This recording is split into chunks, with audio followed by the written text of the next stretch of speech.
early bird special, a flash sale. So we've gotten a lot of vendors that were affiliated with that. And they, so with that, you're already paid in full and you'll only be paying any additional deposits if you are a food vendor. You will see that our prices have gone up a little bit this year. And so you'll see that we've done that. And there are, several reasons why we had to increase prices. We went years without increasing any prices, but just the nature of how to work and do business now costs a whole lot more for us. So there are some rising costs that have impacted the festival, just from the securing the streets and different things like that. That's cost, just operational costs, and to put together a 2-day festival. And then also just to create sustainability so that we can all continue to be a part of the festival, and we want to be here.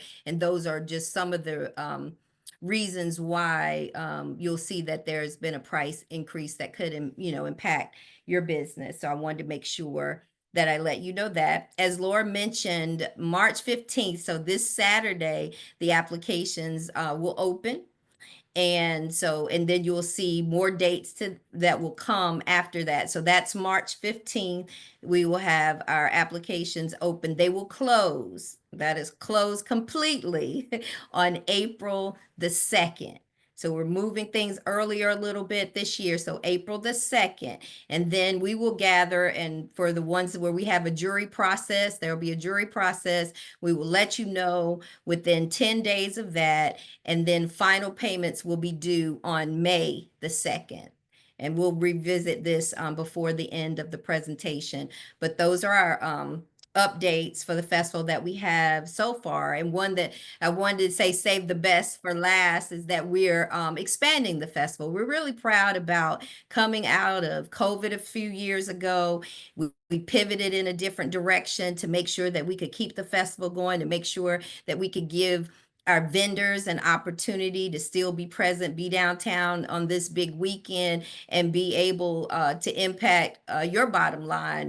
We know that the festival is very successful for each one of you. And we see that because you're here year after year. But the other way that we can do that is to expand our offerings, expand the experience and what we're doing. And so this year, we have been approved to be able to program Hargett Street. So the festival is getting bigger and bigger and better. So we're really excited about that pivot in order to just expand the festival, making it bigger. We'll have new and exciting programming ideas, from Fayetteville Street to the main stages to the DJ near Hargett, and then planning Hargett, and all these updates as we program. We'll make sure that we get this communication out to all of our vendors so that everything that's happening during the festival. And then the other enhancement that we're really excited about, we did a test of it last year, but we have a new AACF app, thanks to one of our great sponsors. And on this app that we'll be promoting, people can download the app and they will be able to see, or everything that's happening from a programming standpoint. They'll know the times of the different stages, but important to you, they will also get a vendor list, because we know some people look for you if you've been there for years. We'll have your vendor space highlighted and what you do. So we're excited about that. So that's ways to, even though there is a price increase, those are other things that we're doing to not only just enhance the experience of the attendee, but to enhance the experience of our vendors. And so I wanted to make sure that we provide you with those updates, and we're pretty excited about the growth of the festival and where we're going. And next, it is my pleasure, as I told you, we do this as a full team. And so I would like to bring up Michelle, who works with the art gallery and the marketplace application. And so she's going to go through all of the applications today, just to hopefully, for those that have not already done their applications with the early bird, that we can walk you through the process that makes it a lot easier, that when we're looking at it and when we're jurying, that it won't be any questions, and we'll be able to hopefully select as many vendors as we can. Thank you, Pam. Michelle. Thanks so much. Hello, everyone. Good evening and welcome again. I will take you through the application process. As Pam said, that's what I'm doing with the festival and have been doing it for a very, very, very long time. Anyway, all right. So someone asked a question and I will answer it first, and that is if you have already applied and have paid, this does not refer to you because you've already done the early bird application. So for the rest of you, we will start. All right, so we're going to look at the art gallery walk application. And the first thing that you'll see, wait for it to come up, is this is the page on our website that you will go to if you are an artist, which means that you create your own artwork. And you will click on this link and it will take you here to the Art Gallery Walk application. Okay, so you will see the introduction. You'll see the dates that Pam mentioned. The application is due on April 2nd. And if you're accepted, your payment will be due in full on May 2nd. Okay, so each section has notes or places where you are to enter your information. So I will do this as if I'm doing it myself. You'll see that if there's an asterisk, of course, that means it is required.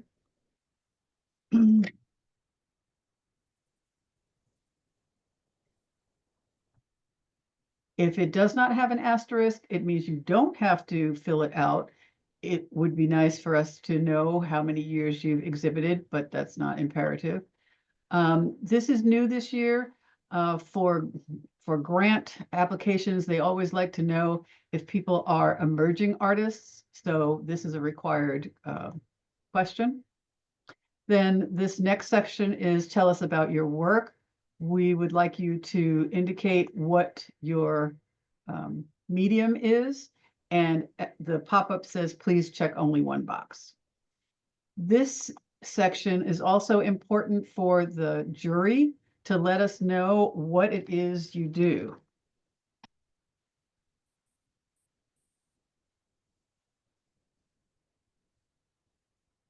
Okay, this is something you should not say. I create beautiful jewelry. Because even though you do create beautiful jewelry, we want to know more about that. And so the pop-up says, note, your description may be used for promotional purposes, so please include what you'd like the public to know about your work.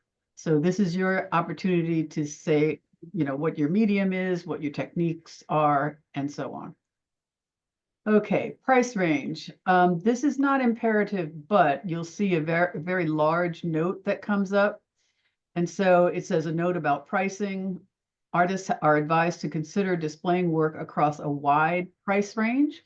In years past, artists have reported successfully selling small originals and prints in the $25 to $400 range, with the highest number of pieces being sold at the lower end of that range. This is not to say that artists have not sold higher price work, but the range listed reflects the experience of a majority of artists over the years. So in the application, I tried to give you some hints and tips to make you more successful, and that's one of them. Okay, so here's the area where people get the most confused, I guess, and sometimes they have problems. All right, so for the application, and this is true for all of the application categories. So right now we're talking about art, but it will be the same for the vendor marketplace, and it will also be the same for food. We are asking to see images of what it is you are going to sell. Okay, so I'm asking you here to enter your file name and description. So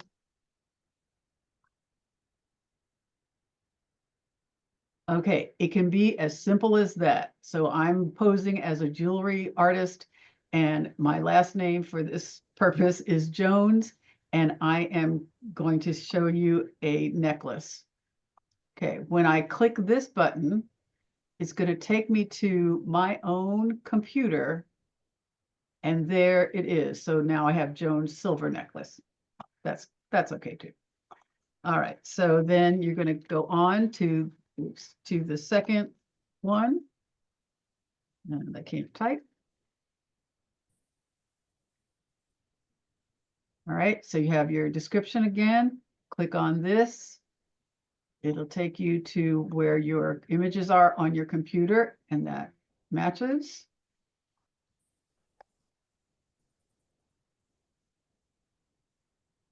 Okay, third one. Take me to the ring image, and that's that. Okay, so then the next one is the booth image, and it's very important to show us what your booth looks like. The jury looks at not only your products, but how you display them. So it's the same procedure. You're going to choose your file, and you're going to choose your booth image, and there it is. So a word to the wise. When you start your application, before you start your application, have all your images that you want to include in the application readily available on your computer, wherever that is for you. Okay, so not only do you have to have your 3 images of your products or your artwork, but you also have to have your booth image available. Okay, so once you have done all that, you can then proceed. And it's going to take a while because it says images are loading. And if you get to the next page, that means you did everything correctly. If you get a thing that says, if you get a red screen or a red part right here, you'll have to look and see what you missed. Sometimes it's just you missed a required element, and you can go back and put it in. Okay, so here's where you're going to ask for your single or double space, booth space. This asks you if you want to have your information included on the website, and what you want on there. So you can have your website and your email, or just your email, just your website. It's up to you, whatever you would like.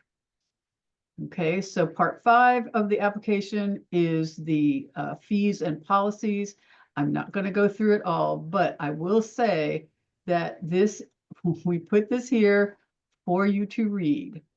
There is all kinds of information. It has to do with the fact that we don't provide tents, that overnight security is provided, but we encourage you to remove things of value from your booth overnight.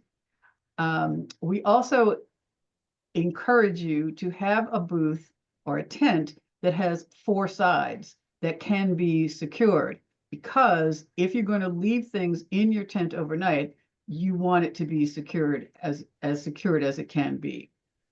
Okay.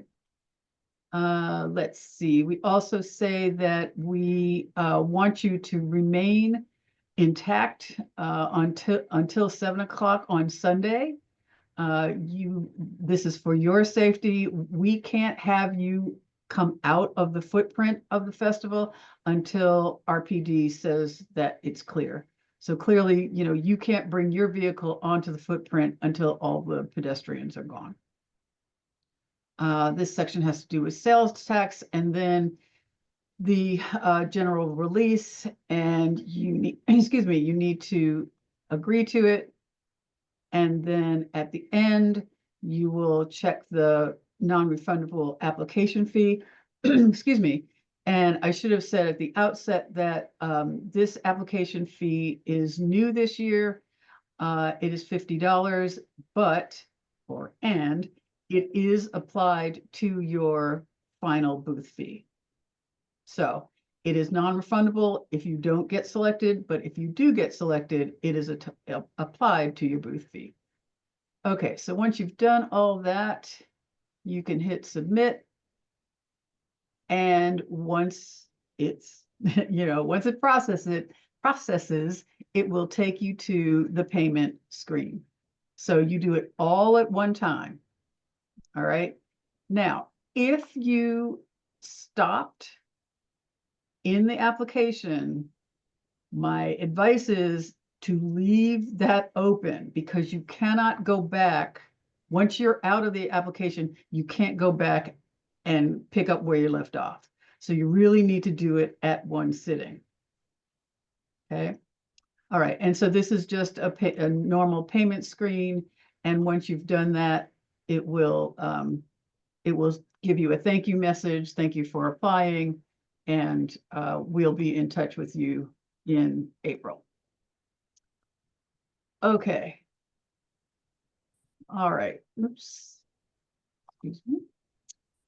All right. So now we're going to go to the do's and don'ts, which is my particular favorite part of this. Just because I think it's funny. Okay, go ahead. Yeah. Okay, so I've talked about the importance of your images, your photographs of your work or your products. These two product photos are examples of something to do. You want to have a clear image of the thing that you want the jury to see. So on the left, you've got a piece of work that actually I did. And then on the right, you have a table full of dolls. You can have more than one thing in your jury image. That's fine, as long as it's clear. Okay, next one. Okay, this is an example of something you do not want to do because it's blurry, you can't see what it is, and you will laugh, but it is true that sometimes we get images like that. And if we get an image like that, we have no idea what you're trying to show. And so that is going to be something that is going to make your application not accepted. Okay, so let us do something here.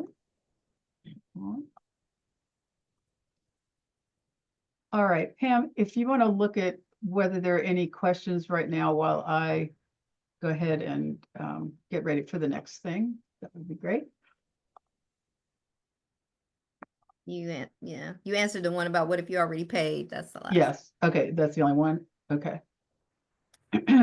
Okay. Square one. Someone saying she's unable to Can't hear. hear. That's probably a, excuse me, that's Can everybody hear? Just you thumbs issue. up.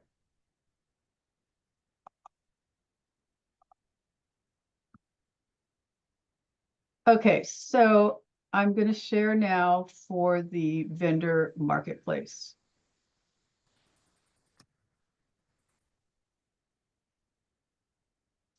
Okay, so this, similar to what we just saw with the artist, with the art gallery walk, the vendor marketplace page on the website looks like this.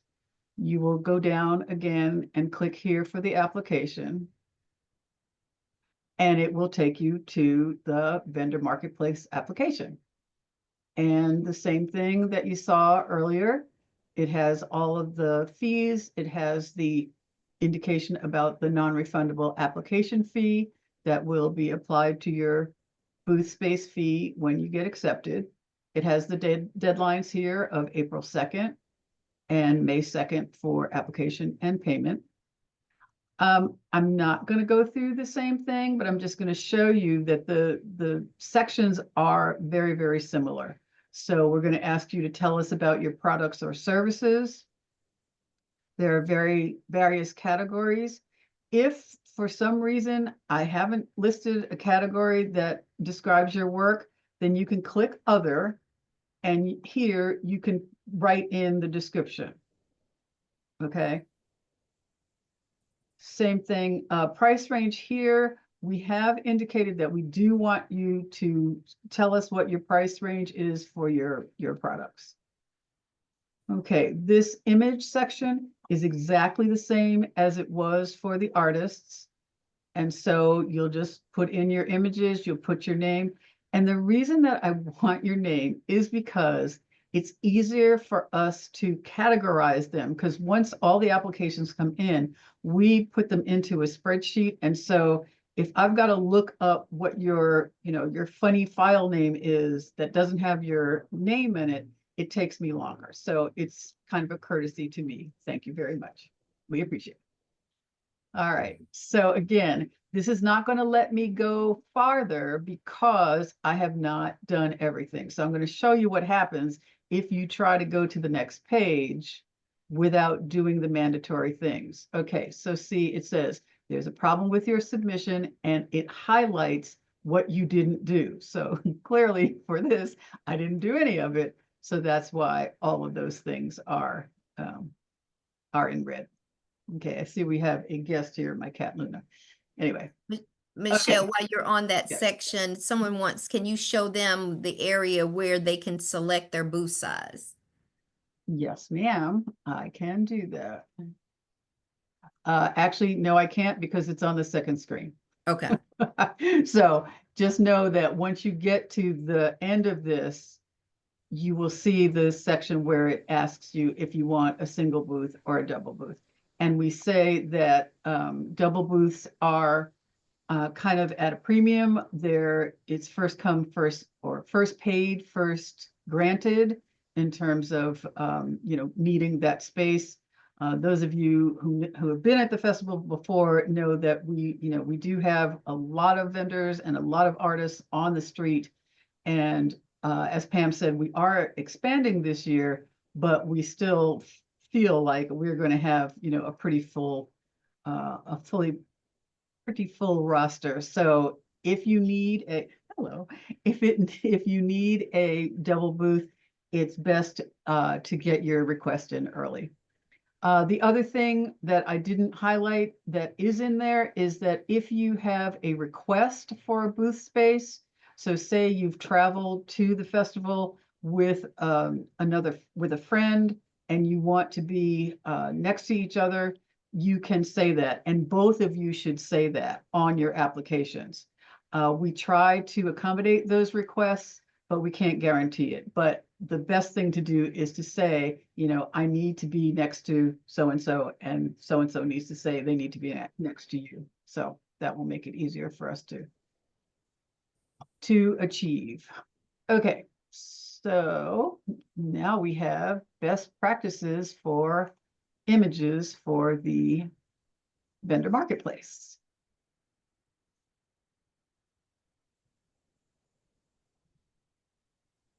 Not moving. Mm. Hold on. Okay, now it's moving. There's Yeah, it takes a moment for it to cycle through. Okay, again, just like for the artists, the area or the images that you show should be clear. They on the top, you've got a lovely image of some soaps. And then on the bottom, you've got one of a booth, a vendor's booth. This is a really good example of a booth shot. And I put this here to say that if you are a new vendor and you haven't done very many or any shows yet, my advice always is to set up your tent in your backyard, in your driveway, wherever you can, and take a picture of it, excuse me, so that you show us what your booth would look like if you had done a show. Another tip is to crop in so that you don't see the fence and the bushes, so that you can kind of make it seem like it was at a show. That's not absolutely imperative, but that's a tip. Yeah, so go ahead. Okay, these are two examples of what not to do. On the top, there's so much wrong with this. It's a panoramic shot. It's an interior shot. We don't really want to see what your display looks like on an interior show because we're not an interior show. There's too many things on the table and you can't really even see what's on the table. So that's all kinds of wrong. On the bottom one, same thing. It's an interior shot. There's too much going on, excuse me, and it's hard to even tell, what the products are. So that's why we showed that one. Okay. All right, so Pam is going to talk to you about food, and I'm going to get the food application ready to show you. So Pam, if you want to, Okay, let me pull that down. yeah. So for our food vendors, the application is a lot of, you're going to see the very same process that you have there. The difference in the food in regards to cost is that last year we added a deposit. It was a deposit of $250. It is a refundable deposit. This year, that cost has increased to $350. And again, it is a refundable deposit. That's as long as you adhere to, and we're going to give you a checklist this year of things that to show you exactly what we're looking for. We have to really clean up our areas. We as an organization, we get fined by the city of Raleigh when there are grease spots and all kinds of spots that are left on the pavement, and we have to get that cleaned up within 48 hours or we get fines. And then we also, you can only get so many points, and we want to continue to make sure that we're able to produce this festival. So we tried as long as we could to not add that deposit, but we know and we understand that by Sunday night you're exhausted, especially all vendors, and especially, you know, our food vendors as well. And you have so much to put back in your trucks and get out, and you're pulling your pig mats and things like that. But anything that stains that area, we're being charged for. So we have to charge that back. But if you go through the checklist and everything is clean, and I don't think we had maybe one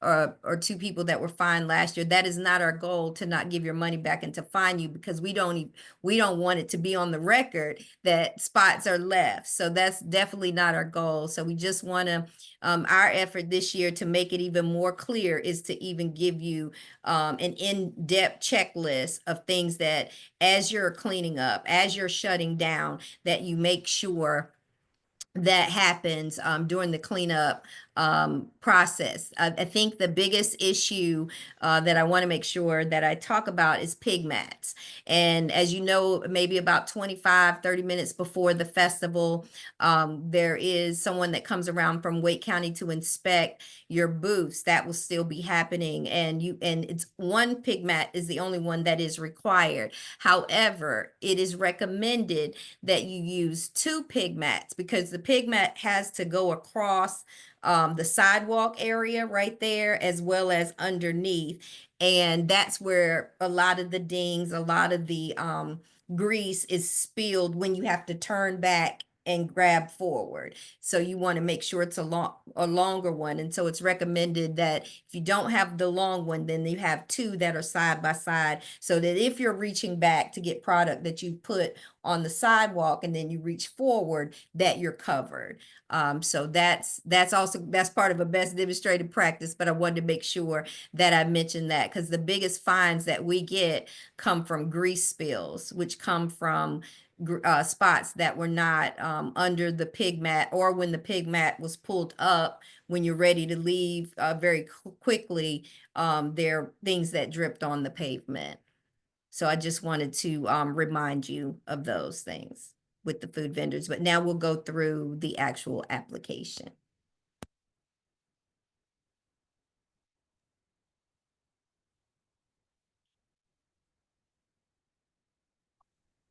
All right, Michelle, it's up. Oh, okay. I'm doing it too. Okay. All right. The fees are here at the beginning. You'll see it looks similar, but not exactly the same, because for the food vendors, there are different categories. So category A is large, full menu operations, but are 10 by 30 or smaller. Category B is 10 by 20 or smaller, and category C is 10 by 10 or smaller. And the fees are below. Just like with the other applications, the fee has to be paid, and you saw how that happens once you've finished everything. Again, the deadlines are here, the festival dates are here. Excuse me. Again, if the field has an asterisk, it means it's required. And so again, you're going to fill those out. This first one, the tell us about your business, you have to provide the business name listed on your certificate of insurance, your COI, your contact person, email, most used phone number. And I should say for everybody, well, back when I started, people still had landlines. And so we would have to say, put your cell phone number here. Clearly, I don't have to say that anymore. But cell phone number is important because sometimes we need to contact you on the day of the festival, and that we'll go back to your application for that. Okay, your business address, business website, and yes, right, okay. Facebook account, if you have it, Facebook handle, if you have it, Twitter account, if you have it, handle, and so on, Instagram. Then we're asking if you've ever participated as a food vendor, and if so, what years you've participated, and then you can check the appropriate number or appropriate years. Then tell us about your food preparation. We want to know how many years you've been in business and what category your operation setup is. So push cart, kiosk, professional tent, food truck, or trailer. Then again, there's the list that I read out at the beginning. We reiterate the categories A, B, and C. And then you get to check off which category you're applying for, but you can only do one, obviously. Then we want to know what the actual size in feet is of your food operation. Okay, this is important because when we measure the spaces for the footprint, we need to know how much space to give you. So if your food operation is 10 by 20, we're going to give you probably 11 by 22 or 12 by 22 so that you can actually fit in your 10 by 20. So you need to be accurate with your measurements. Excuse me. Do you have a support vehicle? Okay, I believe this refers to if you have like a pickup that is attached to your food truck, and that's what's going to bring your food truck, but your support vehicle is going to go away. We kind of need to know that, right? That's Pam, exactly is right. that okay? Okay. Right, and so the next one says, what type of support vehicle are you bringing to the festival for load in? And it says the pop-up says support vehicles cannot stay on the footprint and will have to leave the footprint by a certain time. Time will be provided at a later date. And then again, kind of says the same thing. How long do you need your support vehicle on the footprint for load in? In my experience, most support vehicles are there for the first, half hour tops, because you unload and then the support vehicle can leave the footprint. And one thing that This, we do is we have the food vendors are the first in that right, morning. So you do have a little bit more time, but we will have to adhere to, getting in and getting your support vehicle off the footprint as soon as possible. right. And this answer is very important as well. How long does it take you to set up your entire operation? And that's referring to from the moment you set your tires on the footprint to when you are actually set up for business, right?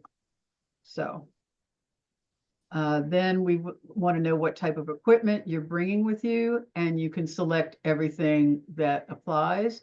If in the list there's something that you don't see, you can add it here. And you can list additional equipment here as well. Question about hand washing station, access to water. Also, very important, what side is your serving window on? Because again, as we delineate the spaces, we need to know whether you're driver's side or passenger side or both If you're both, that's great because we can put you wherever we need to. Okay. That's right. And there was a question about how do you guys choose your spot? That's one way. That's why this information is imperative that we know, like your serving window size, the size of actually your booth. Those play a big part in where you are. There's a part down there where you put your menu selections in. And one thing that I want to make sure here is, don't give us, Burger King where you do it all. Like tell us what you actually plan on serving that day so that we can make sure that we don't have you to somebody that's selling chicken right beside somebody else that's selling chicken, but we get applications and it's 15 different or 20 different things on your menu, and are you really going to be doing those things? So narrow what you're going to be doing, make sure you let us know so that we can, that's the other way that we plot where you're going to be beside as far as the food vendor rows are concerned. Right, right. Okay, and here is where you can give us any more information about your setup or if you have any special requirements. And as the note pops up, it says this is very important as assigned arrival times will be based upon this information. Okay, so then this section talks about insurance. Anything you want to say about that, Pam? Just we will continue to communicate once we do our jury and we get all the vendors that are selected, the food vendors in particular. We will make sure that we communicate with you, and you will be getting a contact for Wake County and where you send your information to, where you have to send your insurance to. Well, we'll send it to us, and then we'll send that to them, and also your temporary permit. So we'll be sending you all of that information as soon as you're selected. That'll go into what happens next, the next steps. And it can take up to 10 days to get your temporary permit. So make sure that once you get that information that, you're set, you've been selected to participate in this year's festival, then that's the time to go ahead and apply for your temporary permit. Okay, excuse me. And then the last part in part 2 is wait list. If you're designated as wait list by the jurors, do you wish to be placed on the waiting list? And you can select yes or no. All right, and then as Pam indicated, this part 3 is about the menu. And we are asking you to list the food and beverage menu items and prices below. So example, chicken sandwich, $9, whatever. Please select the category that best describes the menu items. So there are various categories.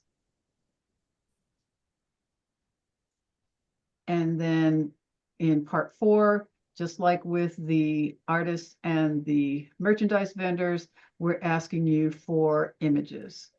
And we want to stress that images that have the same thing in image 1, 2, and 3 are not going to do you any good. Because if you show us the same hamburger and fries for 3 pictures, you can probably be assured that you're not going to get selected. So, we want to see what you're going to serve and what our attendees will be talking about that they ate that was so delicious at the festival. Absolutely. And this is one, it happens. I'm sure it's nobody on this line, but it's something that we just also have to remind you. We are not talking about stock photos of what a beautiful burger looks like. We're talking about the burger that you actually create and fix. That's the one that we need to see, or the chicken and the fries, because we get some where, it's a stock photo, and we're going to go to your website as well. So we just want to make sure that presentation is great. Again, that's part of the overall experience for the attendee and the experience for you as far as people purchasing your products. Right. And I skipped over the food preparation setup. So like the booth setup, the booth shot for the artists and the vendors, this is the equivalent of the booth shot. So if if you've got a food truck, we want to see your food truck front and your serving window, where that is, and whatever else you think is important to show us about your setup. Okay, it says food operation setup images attached cannot be identical. So we want to see as much as you can show us about your setup. Okay, the last section here is about the permit, and Pam just talked about that. And then there's lots of information about cleaning and deposits and all of that. I will say again, these are things that are very important to know and to agree to as you apply. It's going to ask you to accept it, and you just will click on that. And you're going to acknowledge that. You're going to put the date in, and then it's going to take you to the same payment fee, payment page or screen.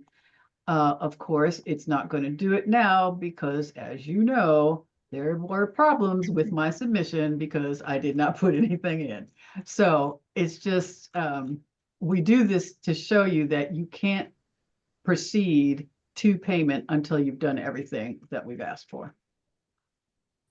Okay.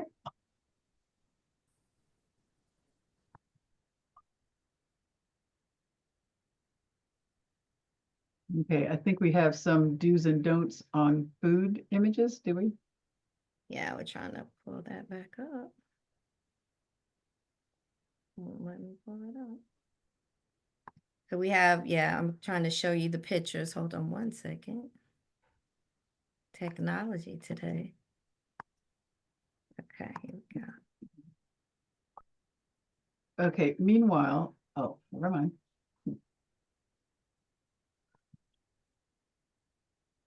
Here we go. All right, so our do's and don'ts, and this is the do's.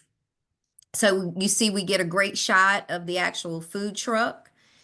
We get a shot of the window that you're going to be selling out of. We see the side. This is just a really good shot that kind of gives us good detail of what your display will look like as far as your food truck is concerned. We have two examples there, and then those are examples of a really good food shot to show us what you plan on serving on the menu. This you can see, we can't really see it. It's blurry. And we get a lot of that where it's blurry. And so those are the don'ts. Do not, upload clear photos. I think the advantage of the festival, being later, and hopefully you've got some pictures from the festival from last year if you were here, or other festivals, if you've had any outdoor events prior to now. But if you can just, real time as we can get more recent photos, that will help us also determine what we'll be able to accept. But some of them come in really blurry and we can't see them, and that Right. we're not able to select those. Right. But now we're going to, do we have any questions on Okay, that? I was Michelle, going I to go. can't Do see. you want to go through the questions Where on there was in somebody that chat had just now? put one on the trucks. I saw that one about parking. There are some designated areas, and we will make sure, again, in the communication process, that we give you the address of where you can park, what street you can park on. The good part about being there early is it's open to a whole lot of spaces that you can park. But we'll make sure that we let you know, because some of you have really big support trucks and things like that. And the parking lot in between Lenore and Fayetteville is a good spot for that. And that's where most people parked last year. But we know some of our new vendors may not know that. So we'll do our very best in communicating the different areas that will be available for parking your support truck.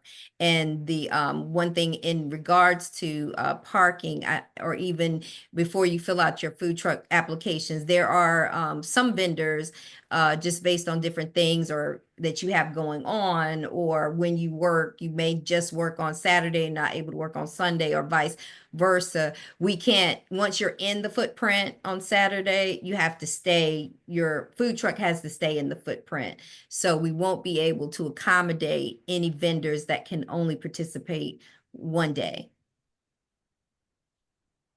Okay, and then just for the artists and merchandise vendors, the same thing. If you arrive fairly early on Saturday morning, all of the on-street parking on the streets that are parallel to Fayetteville Street, which is the main street of the footprint, have free parking during the weekend. So, you will come into the footprint, you'll be directed to your space.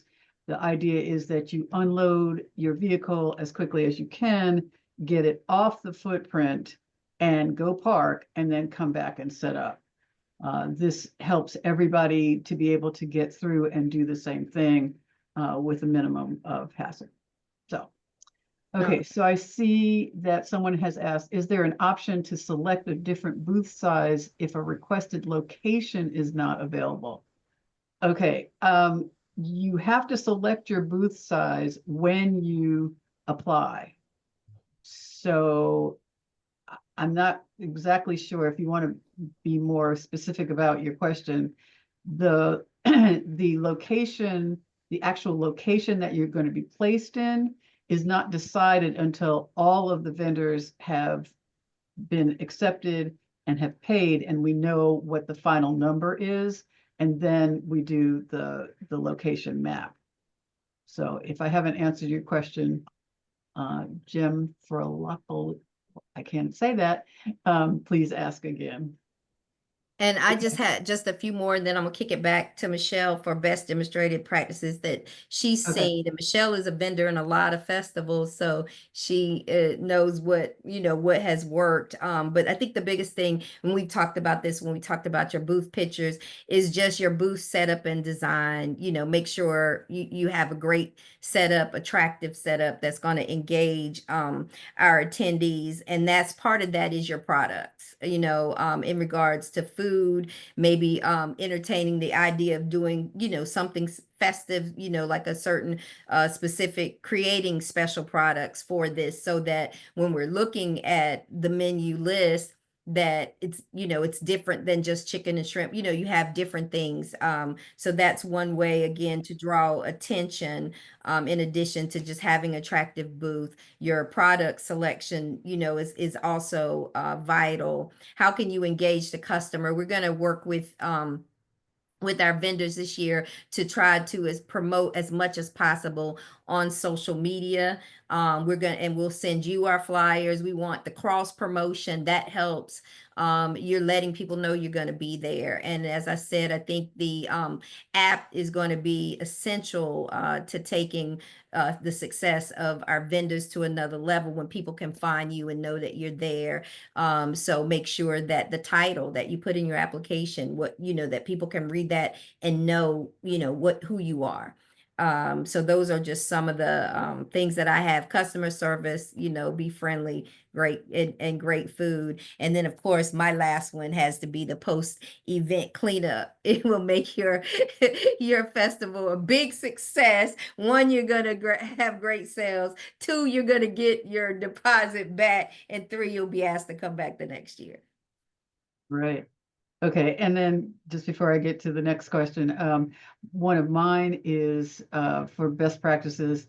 If you sell art or merchandise, have your prices visible, because I'm sure we all can relate to walking into a store or even into a booth at a festival, and if there are no prices, what are you likely to do?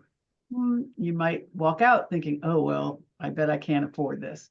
So I think it helps everybody, you and your customers, to know, what your prices are. So that's mine. Okay. All Do we right. have any other questions in the chat? Yep, there's more. Okay, so Jasmine wanted to know, if you sell jewelry or clothing, is it okay to submit photos of them being worn, or would you rather flat photos? Um, Good question, Jasmine. That's a I would great question. say any photo that shows your jewelry or clothing to its best advantage is a good photo. So I would think that clothing would be more, um, it'd be more advantageous to show clothing on a person than on a hanger or on a rack. But jewelry, sometimes if you got to see the pictures that I was putting in as examples, if they're, shot well and with good lighting, sometimes those are better than showing jewelry on somebody's arm. I would just say, just show the best photo you can of the products that you want to sell. Okay. Okay. We have about 3 minutes. Any other Okay. Oh, questions? okay. Okay. Okay. Tasha. Hi, Tasha. Will vendors from the previous year be granted their same locations as last year? Maybe. If that's something that's important to you, then you can put that on your application. You can say, please, may I have my previous location? And if you can remember your number, that's great, but not imperative because numbers change. It is most helpful for me to know, okay, so I was right in front of the TV station on, in 2024, or I was right in front of the stage, the courthouse stage in 2023. So that helps me better than to say I was booth number, 115, because I won't necessarily know where that was. So yes, you can request your location from previous years. Okay, how do you guys choose the spot if vendors get approved? That has a lot to do with what's around you. So as Pam said, similar to the food, I'm not going to put three jewelry people next to each other Right. in the vendor marketplace. So it really has to do with distribution of product and to make the festival look as good as it can. Michelle, can you speak briefly on the African village? Because that's where you are going to see a lot of the same things beside each other. Yes. Okay. So because we have a preponderance of vendors who come with products from various countries in Africa, we put them all together in the African village so that it can be a place where our attendees will go and they know that's where they're going to find it. So if you're looking for a dashiki, you're going to find it there. If you're going to look for some soapstone carvings, you're going to find it there. So that is the place where we probably have the most duplication. But again, we try not to have people that have exactly the same things right next to each other, even in the African village. So thanks for reminding me of that, Pam. Okay, next one. Um, so here's your clarification. If you ask for a double in a certain area and the location doesn't have room, may I have the option to switch to a single? Okay, not really. Um, Tell you what, why don't you email me at Right. art@aacfestival.org and we can talk about your specific question because I'm not quite understanding what you're asking. But please do email me. Do you have power for food vendors? Pam, you can speak to that. Food vendors will have to have a generator. Right, So make sure you have a generator and that you will go for Saturday and Sunday. right. There's And so many Tasha, areas on the street where there's no power. There right. are some areas that have power, but there are a lot of areas where there are no power. Right, and that goes into Tasha's last question, which is, will power be available pretty please? I hear you, Tasha. I hear you. We But wish. because, yeah, And I mean, we don't control this. That's the right. thing. The city has said that Fayetteville Street has power in some areas, but it doesn't have power in others. And so because of that, we can't offer it to everybody. And because we can't offer it to everybody, we can't offer it to anybody because it wouldn't be fair to do that. We Right. are And we talked looking, about generators earlier today. They are newer ones and they're small and they right, don't, have a lot of noise. That's, one way that you can right. have So power, but we, believe us, we are looking into that. We do, yes. we hear you. We we feel you. We do. So that will come out after you get accepted and we talk about the actual particulars, we'll talk about generators. Yeah. And there'll be, and once you're selected, we'll continue to communicate. And you can, if we missed a question tonight that you have that you need before the application opens, just please reply back to the email that you received with your question, and someone will get back to you as soon as possible. Right. Okay, so the last one, oh, it's 8:02, but the last one looks like, is water available? Are you asking as a food vendor, Raymond? Okay, he's asking as a food vendor, Pam. So once we select everything and I have my final meeting with the city, I can find out exactly where water is and if, because it changes from year to year as to what they will allow us to have or they will provide. And then I'll let you know from that a checklist of what you have to provide. Right.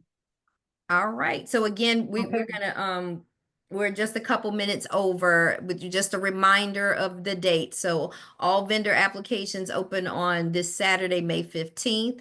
All vendor applications will close on April the 2nd, 11:59 p.m. And then all vendor fees, once you're selected, all vendor fees will be due no later than May the 2nd.